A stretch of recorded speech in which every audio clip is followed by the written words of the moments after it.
మనము అయితే ఎవరము కూడా ఈ రోజుల్లో చాలామంది కూడా ఆచరించట్లేదు ఇది. ఎందుకంటే ఇది ఒక ఆచరణ. యూదులు ఆచరించినట్లు ఆచరించకుడి అని అంటున్నాడు. కానీ అప్పట్లో జరిగినది కదా! రెండవ 5,000 మందికి ఆహారము పంచిపెట్టి ఉన్నాడు.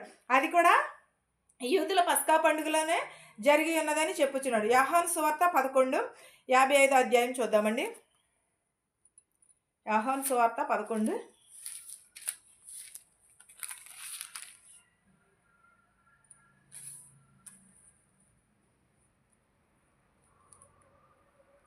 55 చూద్దాం.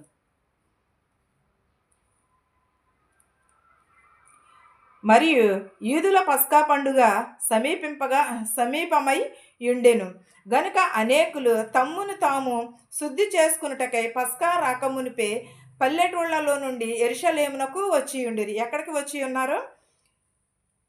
మూడవ పస్కా ఎక్కడ జరిగి ఉన్నది?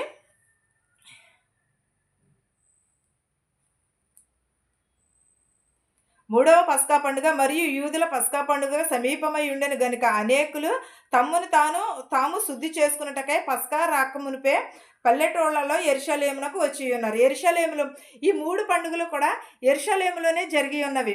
కానాను విందులో ఒకటి ఎప్పుడు మొదటి సూచక్రియ ఎక్కడంటే 12:1 ఒకసారి చూద్దామండి. కాబట్టి యేసు తాను మృతులలో నుండి లేపి లాజరును ఉన్న బెతేనియనుకు పస్కా పండుగకు 6 దినములు ముందుగా వచ్చెను. అక్కడ వారు ఆయనకు విందు చేసిరి. ఏమి చేసినారు? 6 దినములు ముందుగానే వచ్చి ఉన్నది పస్కా పండుగ. వస్తే అక్కడ వారందరూ ఏం చేసి ఉన్నారు? విందును చేసి ఉన్నారు.